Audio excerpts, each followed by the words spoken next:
Kesibukan aku sekarang lagi ngerjain kerjaan di dunia baru. Aku di bidang financial advisor, dan kalau misalnya lagi nggak sibuk di bidang itu, aku sekarang streaming di beberapa marketplace sebagai host affiliate. Kenapa pada akhirnya memilih untuk jadi financial advisor dan jadi host live streaming nih kan kebanyakan Iya, penyanyi gitu iya. ya. Mungkin kalau misalnya teman-teman atau pemirsa tahu, kan aku berangkat dari sekecil ini, sekecil anakku udah nyanyi sebagai penyanyi cilik. Nah, kenapa sekarang aku dibilang katanya banting setir ya? Sebenarnya kan yang namanya manusia itu kan perlu eksplor diri, dan ternyata setelah aku sudah dewasa, seiring bertambahnya usia, aku menemukan passion aku. Ternyata pada saat habis aku masuk kuliah, aku kan ngambil kuliahnya bisnis, akhirnya punya bisnis di bidang skincare sekarang juga. Jadi memang ternyata berkesinambungan juga tuh, apa yang aku dapatkan di dunia pendidikan, aku punya bisnis, terus ngembangin lagi jadi kerja sebagai financial advisor, dan akhirnya untuk membunuh kebosanan ternyata ada juga hobi yang menghasilkan, seperti nge-host, karena memang aku kan masih suka banget di dunia cuap-cuap gitu ya.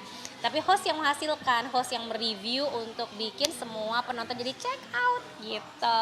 Jadi memang lebih ke passion sih, bukan kepada aji mumpung, tapi lebih ke passion yang ternyata bisa mengembangkan skill diri aku, nggak hanya sebagai penyanyi saja. Tapi kalau untuk jadi host itu dan financial advisor atau jadi penyanyi lah ya gitu, ini lebih profitnya tuh lebih kemana nih? Lebih profit, semuanya profit, karena semua yang aku kerjakan itu berdasarkan passion.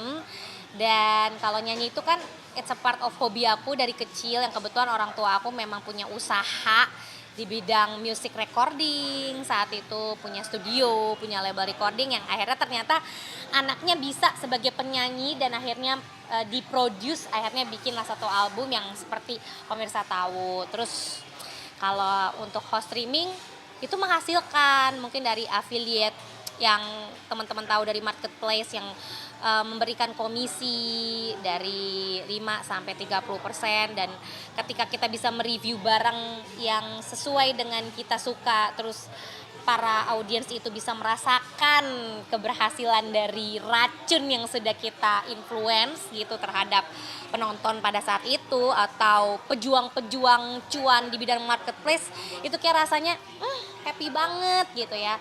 Kalau di financial advisor, aku kayak ngerasa bahwa memang kita adalah generasi sandwich, yang dimana kita membiayai anak dan orang tua as a sulung.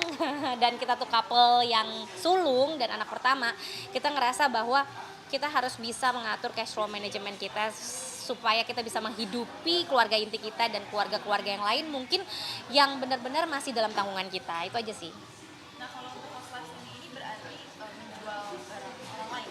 Ya, jadi aku punya skincare namanya Virologi. Pertama memang aku itu jadi host streaming itu diajak sama salah satu marketplace yang memang lagi besar banget saat itu. Kalau misalnya sobat-sobat tahu, celah sobat-sobat tahu. Nah, aku besar di situ, belajar di situ, dan akhirnya sampai aku udah punya account yang eksklusif sendiri untuk menjual barang-barang teman-teman dengan sistem komisi.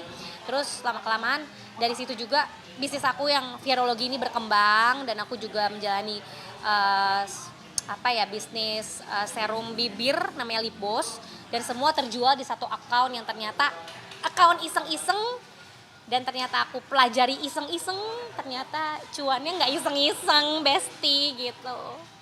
Ada niat balik lagi mau jadi penyanyi gitu nggak? Terkadang ada, terkadang tidak gitu. Tapi balik lagi, mungkin itu bisa distimulasi dengan aku lebih sering kayak lebih memfokuskan sebagai penyanyi. Cuman saat ini memang hidup aku lebih ke dunia usaha, bisnis. Jadi kalau nyanyi itu ada is a part of hobby. Kalau misalnya timeline-nya Allah udah tentukan bahwa nanti suatu saat aku punya album lagi, why not? Tapi ada kayak menyalurkan nggak ke anaknya nih gitu misalnya Oh, jadi penyanyi gitu. menyalurkan ke anak itu ada, karena kan setiap hari itu kan aku pasti melakukan program parenting ke dia. Terus abis itu kalau pagi-pagi dia habis bangun, pasti aku dengerin lagu di kamar ataupun di mobil. Ternyata dia juga punya punya bakat, pemirsa gitu, tapi masih malu-malu, namanya anak cowok 4 tahun, lagi aktif, lagi mau-maunya sendiri. Jadi sekarang ini aku baru mengarahkan, tapi ternyata dia jago nyanyi gitu. Cuman pas waktu aku mau seriusin, anaknya masih ya namanya anak aktif ya, jadi belum bisa diarahkan untuk bisa fokus. Jadi ya udahlah sekolah aja dulu deh, sampai dia benar-benar emang pingin, dia bilang mom aku mau nyanyi, ya mungkin aku akan mengiyakan gitu. Yang tantangan menjadi host live streaming ini sendiri apa sih Mbak? Tantangan menjadi host live itu kita harus jujur. Kedua, kita harus bisa bikin orang check out. Ketiga, kita juga harus sabar ketika tidak ada yang nonton ataupun tidak ada yang check out. Dan itu adalah 3 tantangan terbesar sebagai host streamer. Tapi karena pada dasarnya memang itu adalah passion aku, jadi aku itu nggak peduli amat kalau misalnya orangnya ada nonton atau orangnya nggak check out. Karena pada akhirnya dengan kita konsisten dan kita bisa mempersonal brandingkan kita di hadapan audiens, dan ternyata kita punya cara sendiri untuk nge-keep audiens itu suka atau di dalam live kita, aku rasa kedepannya akan menjadi growing gitu loh. Jadi aku untuk ngebangun host streamer itu dari 2020 Oktober akhir, dan ternyata sekarang udah 2023, aku beralih ke marketplace yang lain, aku bangun lagi gitu ya, walaupun susah banget gitu ya, tapi ya karena memang itu udah passion, jadi kadang ada sedikit menyerah, aduh kenapa nggak check out, tapi ternyata ada satu hal, aku belum terlalu intensif untuk menyiarkan produk itu. Jadi kalau kita mau bikin produk itu terkenal, kita juga harus pakai produknya secara long last gitu. Kalau kita udah kawin sama produknya, maka makin banyak orang yang check out. Kalau terkait komentar tetangga Mbak Ci kita nih yang Iya. di-share di status, Iya, betul. seperti apa sih Mbak? Boleh di Aku sih sebenarnya kalau kasus-kasus orang-orang nyinyir, ini aku juga mau meng-highlight kepada netizen Indonesia ataupun pemirsa, kita tuh pasti punya haters di mana-mana gitu. Tapi balik lagi, aku harus bisa membela diri ketika aku tidak salah gitu. Jadi part of sosial media ini adalah dimana aku bisa sharing apa yang aku rasa perlu diluruskan gitu. Jadi kalau misalnya kasus kemarin teman-teman lihat di Instagram story aku, itu bukan ke arah aku itu lebay atau apa gitu ya, tapi sosial media itu kan punya kita, hak kita untuk berbicara, hak kita untuk menulis surat, hak kita untuk bikin cerpen gitu ya. Jadi masalah aku simple banget sih kemarin yang sangat melukai hati aku gitu ya. Jadi sebenarnya aku juga nggak mau ngomong ke media, tapi ya lagi-lagi teman-teman pun juga harus tahu ini adalah part of edukasi, bahwa dimanapun kita berpijak pasti ada orang yang nggak suka. Dan memang kita nggak usah menghiraukan. Banyak yang bilang, kan lu seorang public figure, baper amat sih gitu ya. Tapi kebaperan ini mesti diluruskan supaya netizen Indonesia tuh makin pinter, dan semua tetangga-tetangga yang bertetangga itu juga makin pinter dan tidak menjudge orang by cover. Jadi singkat cerita, aku punya sahabat lah. Aku selalu bilang bestie, sahabat, karena emang aku saking deep banget, cepet banget deep sama orang. Aku nggak nyangka orang-orang tersebut yang berteman sama aku ternyata ngomongin aku di belakang dengan membawa status sosial, usahaku, pekerjaan lah, itu dibahas di satu kumpulan. Dia bilang A, B, C lah gitu ya. Kalau lihat di story aku, jadi aku bingung juga mau jelasin dari mana. Intinya di depan aku mereka baik, di belakang mereka jahat. Kayak gitu. Jahat dalam artian dia bisa menyulap omongan seakan-akan itu bukan dia yang ngomong, tapi dia menuduh ke yang lain. Dan orang tersebut, karena temen aku banyak dan bodohnya banget tetangga aku itu, berasa nggak sadar pernah ngomongin aku saat aku nggak ada di kumpulan itu, dan akhirnya beberapa orang yang ada di kumpulan itu melapor ke aku karena aku selalu mengagumi dia, kayak ini bestie gue, tetangga gue paling baik gitu. Temen aku cuma nyeletuk yang di kumpulan, yakin lo baik, orang nggak ada lo aja dia ngomongin lo. Sebenarnya kan kalau masih di sisi orang lain kan, di POV orang ketiga nih, ngadu domba. Tapi aku tahu kemana aku ngobrol, kemana aku paling open sama tetangga. Ya aku opennya cuman sama orang-orang itu. Tapi ketika dia mengkomentari hidup aku tersinggung. Karena dia tahu aku tiap hari streaming, tiap hari kerja. Dia tahu aku punya tanggungan di mana aku punya mama mertua yang sakit saat itu. Tapi dia mengolok-olok seakan keterbatasan aku dengan aku bekerja, mencari uang setiap hari sama suami. Merawat ibu mertua kita jarak jauh, yang membuat kita di rumah jarang kumpul dengan tetangga-tetangga, itu diolok-olok, dan aku nggak mau tahu lagi. Aku harus membela diri Karena menurut aku nggak pernah ada musuh di dalam satu klaster tersebut. Tapi kok bisa ya di belakang aku mereka berbincang seakan maha tahu dan pay my bills gitu. Karena aku selama tidur di rumah aku di klaster tersebut, aku merasa tidak pernah mencubit orang, aku tidak pernah merasa menggibahkan orang karena mereka tahu Cikita dan Indra adalah pekerja keras. Baru buka kantor, baru buka usaha, jadi jarang ngumpul. Nah tapi ternyata jarang ngumpulnya kita itu di belakangnya mereka kayak ngomong-ngomongin, alah ngapain jualan kayak gitu, tokonya sepi kok, pura-pura sok laku. Satu.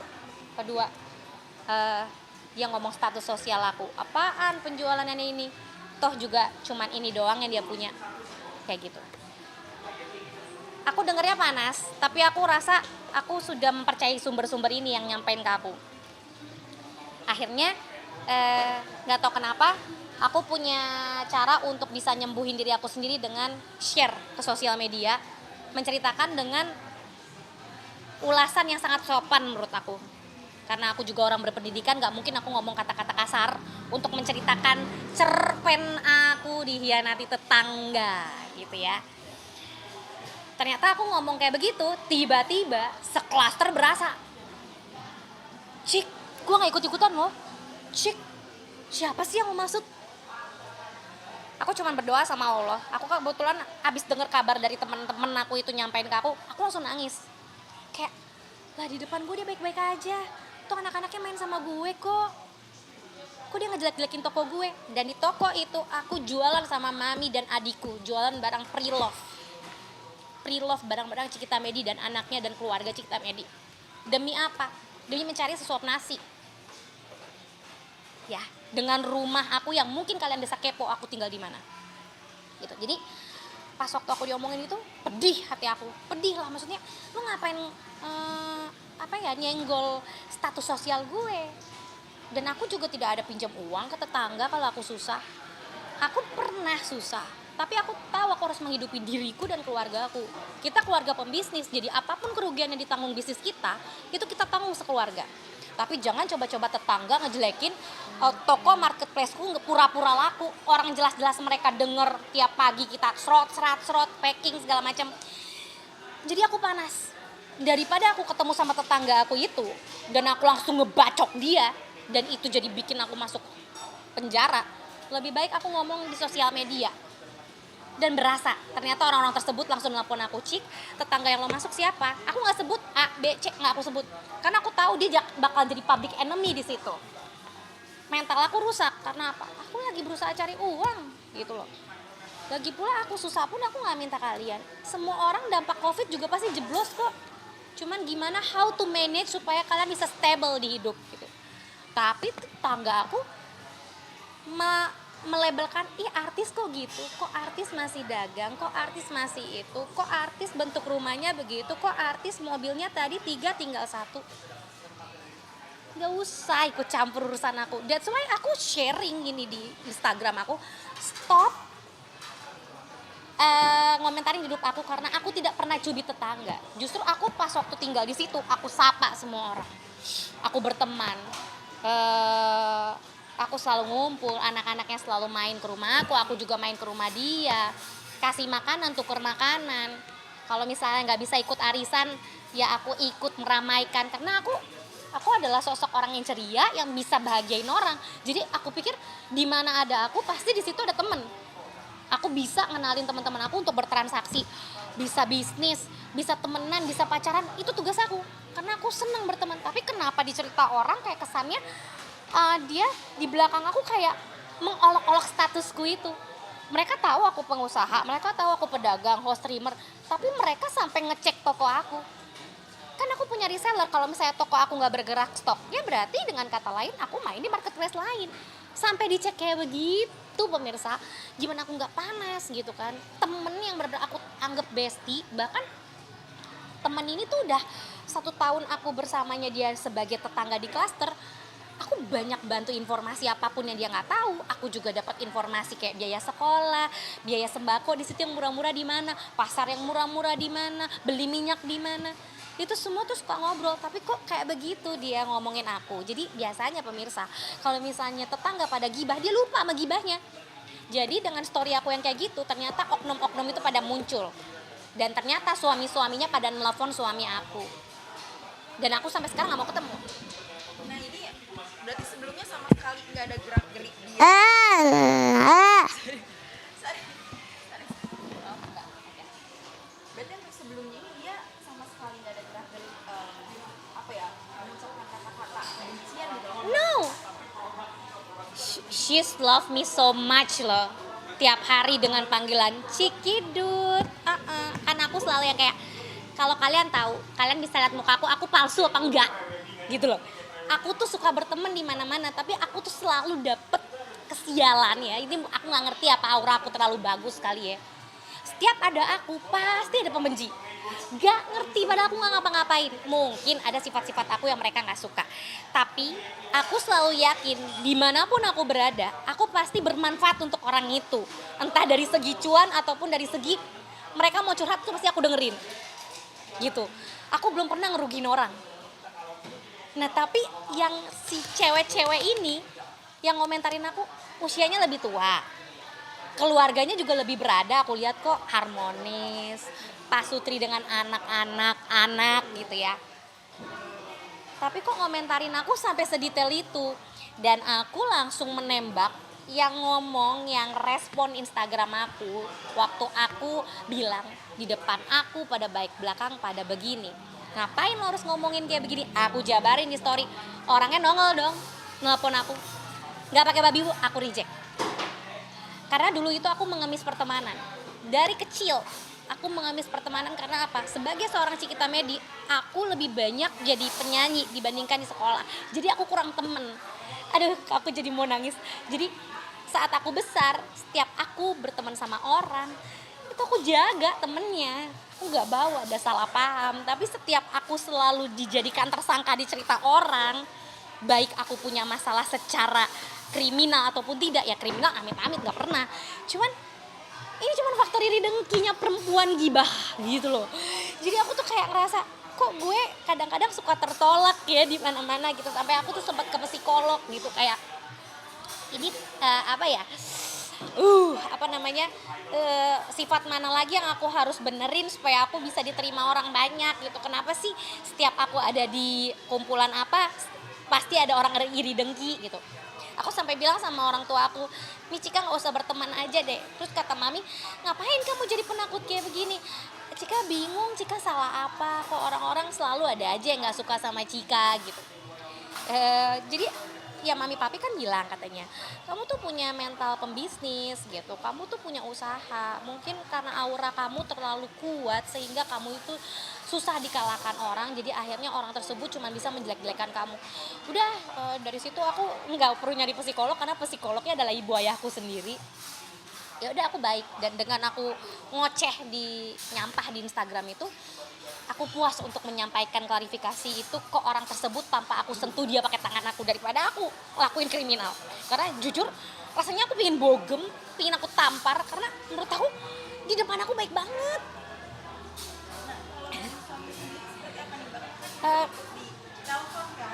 Oleh si suami si oknum ya, aku bilang sama suami aku, lu kalau mau ngumpul sama dia silakan, tapi gue untuk ketemu sama mereka lagi gue udah gak mau. Bukan dendam, aku masih sakit hati. Masalahnya aku baru ditinggal meninggal. Itu mama mertuaku dan itu pedih gitu loh. Harusnya mereka berpikir dong, oh Cikita lagi berduka, jangan bikin gibah-gibah kayak begitu. Karena siapapun yang gibah aku itu akan nyampe ke telinga aku. Itu masalah simple sebenarnya, sehingga jadi besar karena aku share di story. Dan aku ngerasa mentalku dirusak di belakang, dan aku punya hak untuk merusak mentalnya di depan dia, depan muka dia gitu. Jadi itu yang buat aku kayak jangan pernah menganggap mental seseorang itu sama gitu. Jadi makanya aku berpikir kayak ini orang mesti dikasih pelajaran. Dan ternyata korbannya bukan aku aja, banyak tetangga-tetangga yang lain yang sering banget dibully atau cyberbullying, harassment, kayak ujaran kebencian padahal orang itu nggak ngapa-ngapain, cuman berdasarkan dia iri aja, pingin ngomongin orang aja kalau perempuan itu kan. ya itu menurut aku mungkin aku satu-satunya orang yang speak up di tetangga yang digituin kebetulan, dan mereka baru tahu kalau aku ternyata langsung marah. Marah aku juga ada isinya kok. Kalau kita dibully di status sosial atau apa dan kita merasa tertipu, dan kita kan orang-orang yang di tetangga lain jadi ikut-ikutan dong, kayak mungkin di kumpulan itu dia langsung kayak menikmati semua gibahan tentang Cikita Medi dan keluarganya. Dan aku sedihnya adalah dengan dia ngomong-ngomong masalah toko aku nggak laku, skincare aku nggak laku, itu banyak rezeki orang yang tertunda di situ. Jadi itu yang buat aku bisa dibilang dendam sekali dengan omongan itu, karena habis aku sharing hal itu, gak lama konveksi aku habis. Skincare aku banyak yang PO gitu. Jadi kayak aku mikir stop lah ngejahatin orang, padahal gue gak ngejahatin gitu. Dan aku selalu kayak apa ya, berusaha untuk ayo baik, jangan dendam. Ya udah akhirnya ternyata aku punya cara untuk nyembuhin diri aku sendiri dengan sharing di sosial media tanpa harus menyentuh orangnya, tanpa harus menyakiti orangnya. Karena kalau misalnya aku sampai berantem di tetangga, aku akan tinggal lama di situ. Dan tentu orang tersebut akan jadi public enemy. Dia akan dimusuhin lagi sama semua orang karena mulutnya yang nggak disekolahin itu. Tapi aku nggak mau ngelakuin itu. Makanya aku cuma bisa sharing di Instagram, sekedar dapat dukungan dari teman-teman di Instagram. Itu bisa nyembuhin aku. Udah itu aja. Oke Mbak Mimi, yang terakhir untuk kedepannya ada nggak sih rencana ngobrol dengan CEO ini? Rencana Ya ngobrol soal ini. face to face saat ini belum, karena masih sakit. Sama kedua, aku masih dalam keadaan berduka. Ketiga, banyak bisnis aku yang harus dijalankan dan itu harus ada aku, dan aku harus streaming dan harus senyum gitu. Jadi ya udah, menurut aku dia tidak menghasilkan uang, jadi aku nggak perlu ngeberesin dia. Biar dia dikarmain sama Tuhan, atau biar dia diperlakukan sama tetangga-tetangga yang lain. Dah itu aja. Kalaupun dia minta maaf gitu, misalnya datang ke Mbak Cika dan dia minta maaf, mohon maaf, itu I, Mbak Cika akan seperti apa? I don't know. Aku bukannya pendendam, tapi aku butuh waktu gitu, karena memang aku dididik untuk tidak mendendam. Cuman aku butuh nyembuhin diri buat ilangin sakit hatiku ke dia.